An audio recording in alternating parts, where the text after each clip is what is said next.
Radisson Blue Park-in Hotel in Kigali, Rwanda. I've just arrived this morning in Rwanda. Traveling to Rwanda is an interesting experience actually, because the flight that I took was supposed to depart from Johannesburg OR Tambo International at 2:55 in the morning. In order to achieve that, it is common practice that for all international flights, the passengers need to check in 2 hours before, need to be at the airport 2 hours before takeoff. And that means I had to be at the airport by 1 in the morning, having woken up just at the time when my shuttle was coming to pick me up at 11:45.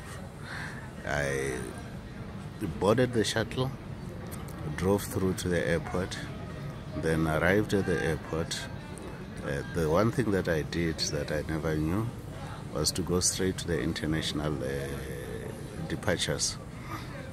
And when I got there, I asked around where could I find RwandAir Express check-in counters. And the attendant who was at the international terminal advised me to go to domestic terminal, which is Terminal B at the OR Tambo International Airport.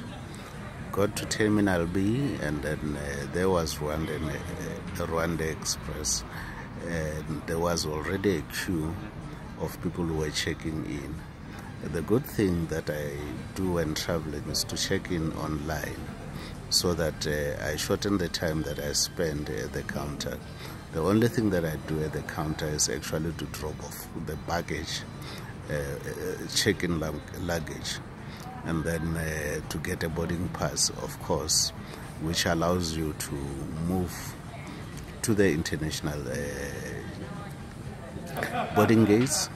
And by the international boarding gates, you go through all the security checkpoints, and immediately after the security checkpoints, of course, you have to go through custom clearance, where your passport gets stamped to indicate that you have exited the country, South Africa in this case.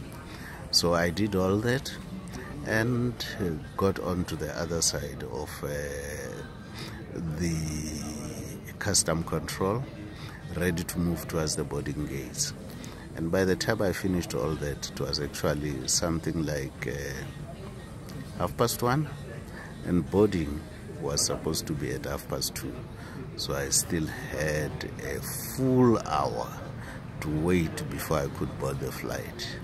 And that meant I had to stay awake, because if I were to doze off, there was a possibility of sleeping right through the night and missing the boarding time and missing the flight altogether. So I walked around the terminal, walked around the terminal again, walked around the terminal once more, and went to stand by the gate waiting for boarding time. And when boarding time arrived, I went straight through to the attendants, and they told us they need to take out the priority customers first, which are the business class clients, and advised everybody to sit down as we're going to be boarding according to the seating arrangement inside the plane. And the other thing that I did for me, because I need all the peace of mind when traveling, was to book the last seat on the right hand side by the window, and so that all the activities that are happening in the place do not actually affect me during my sleep. And I was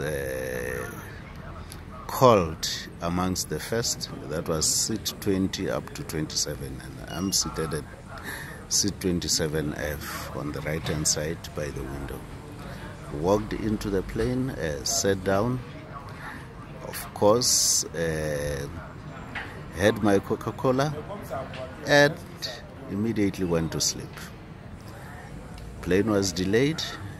Didn't feel any of that because I was sleeping. I only felt the plane taking off as it was taking up to the skies.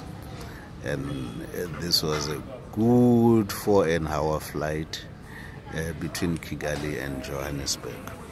We arrived in Kigali at about 6 o'clock in the morning, and with all the checkouts, baggage collection, as well as passport control and getting the visa, the arrival visa to enter the country, all that took about a very good hour.